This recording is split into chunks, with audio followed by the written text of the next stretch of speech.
a different spot. I'm in Emery's room now.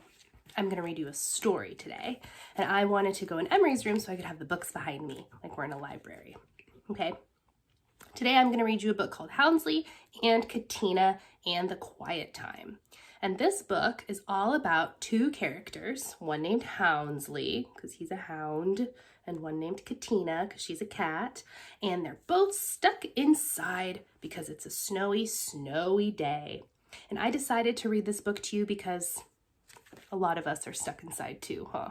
We can't go to school, we can't go to the park, we can't go to the zoo, we can't go anywhere fun, right? We have to stay inside because of the coronavirus. I'm sure you've talked with your families about it, how it's so important that we're all staying inside right now to keep us safe and to keep us all healthy, right? Well, Houndsley and Catina, they have to stay inside too, kind of to keep themselves safe, because it's really not safe to be outside when it's snowing a lot. But also, when there's a lot of snow, you can't drive a car, you can't walk anywhere, you're just kind of stuck inside. So that's why I decided to read this book to you today, because they're stuck inside, just like we're stuck inside. And they both feel kind of differently about it. Okay, you'll see that one of them is fine with it, and the other one is not so happy about being stuck inside. I moved over here so that I can read better. I realize it's better if I sit over here. So I'm going to start now, okay? With chapter 1, called Silent White. It was the first snow of winter. Houndsley gazed out his window at the silent white falling everywhere. The world had no shadows, only white on white on white. "It's the quiet time," Houndsley said in his soft as a rose petal voice. Catina listened. "It's too quiet," she said.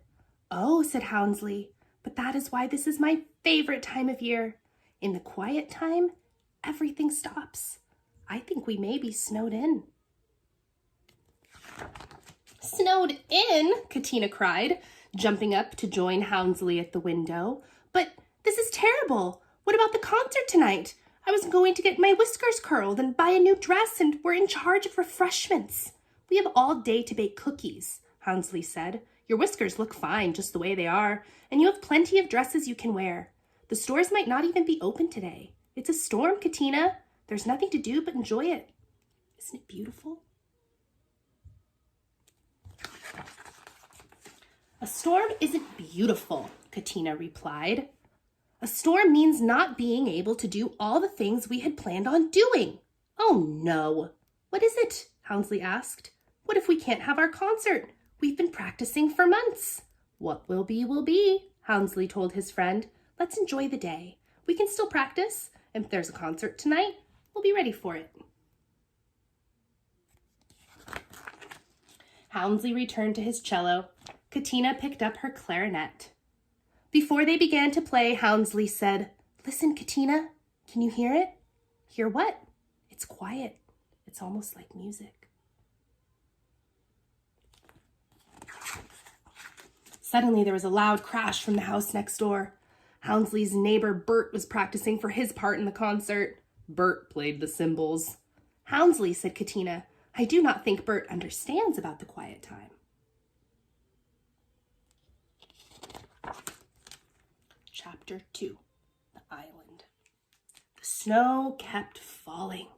All morning, Catina fretted about her plans for the day, and all morning, Houndsley told her not to fret.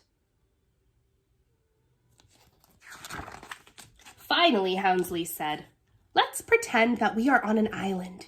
We can't go anywhere. Let's see, what do we have on this island with us?" "I don't suppose we have a whisker curler, do we?" asked Catina. "No, but we do have books," said Houndsley.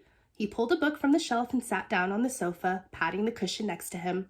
"Let's read poems to each other. I'll start."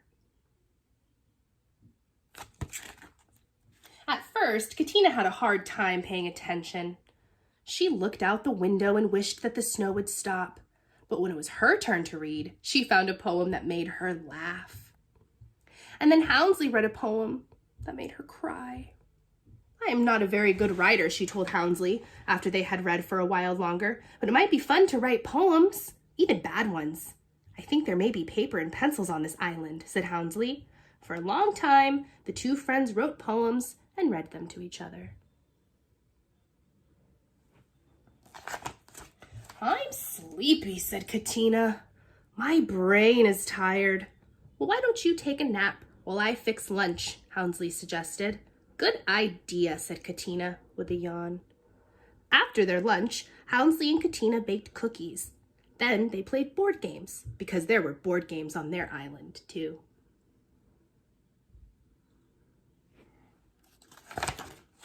There were also logs on their island.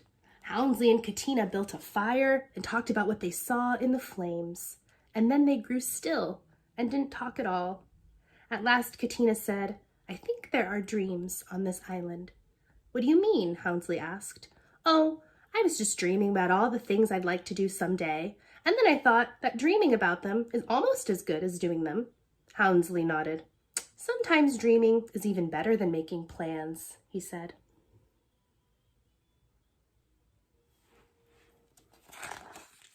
Soon it was late afternoon. The house was growing cold. "We need more logs," said Houndsley. "I will climb out a window to get some. I can't open my doors because of all the snow." "I'll go with you," Catina said. Houndsley and Catina almost forgot about getting the logs. They were too busy building snow creatures and making snow angels and catching snowflakes on their tongues. A sudden crash sent them scrambling to get their logs and climb back inside. As Houndsley rebuilt the fire, Catina returned from the kitchen with a pot of ginger tea. Another crash was heard. "On the island next door," Catina said, "there are cymbals."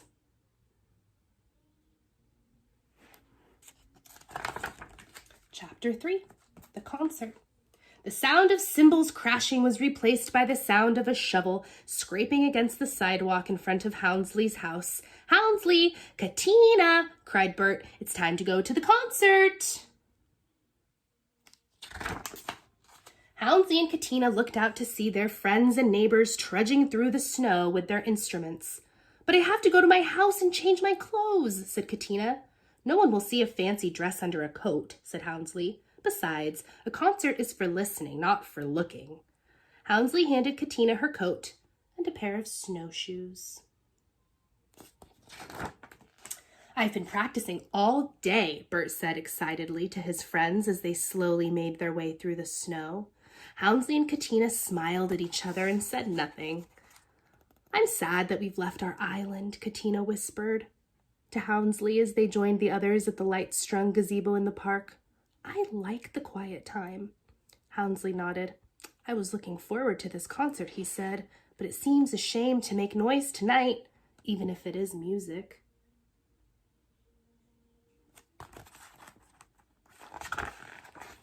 As the musicians took their places in the gazebo, a small audience gathered.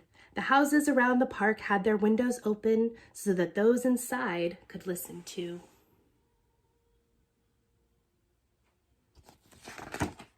Without saying a word, the musicians picked up their instruments and began to play so softly that the notes fell on the listening ears like snowflakes on waiting tongues, gently, softly, there for a flicker before melting away. Houndsley began to worry that Bert would ruin everything. Remember, Bert's the one that plays the cymbals. Bert's only part was to play the final note of the final piece of music. How awful, Houndsley thought, to end the evening with a crash. What do you think he's going to do? Do you think he's going to crash his cymbals really loud? Or do you think maybe he's going to try to play his cymbals really quietly? Let's see. But when the last note came, it was not a crash, or a clash, or a boom, or a bang. It was the closest that cymbals can come to silence. It sounded like a chime in the wind. It lingered and floated and fell into the quiet time. For a long while, no one spoke. No one moved. Everyone just sat and listened to the silence. Some may have dreamed. When they finally started making their way home, Catina asked, "May I stay at your house tonight, Houndsley?" "May I stay too?" asked Bert. "Of course," said Houndsley, thinking about the refreshments they had forgotten to take to the concert. He added, "We may have to eat a lot of cookies." Catina and Bert didn't mind. Eating cookies would be a perfect way to share the quiet time together. The end. I hope you were able to enjoy that story with me. I really enjoyed that one. And I think the reason why I like that one so much is that even though we're all stuck inside, sometimes it's nice to remember that at least we're stuck inside together with our families, and that we can use this time to try to appreciate all of the things that we have right at home, right? Remember how I always would talk about enjoy the wow that's happening now, right? That's what this book's all about, friends. Enjoying the wow happening now. We can't go outside. We can't worry about doing other things. All we can focus on is what we're doing right here, right now.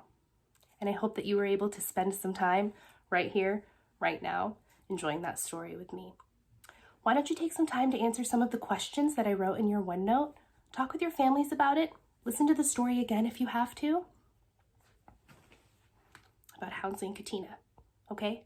I hope you enjoyed it. Have a good one.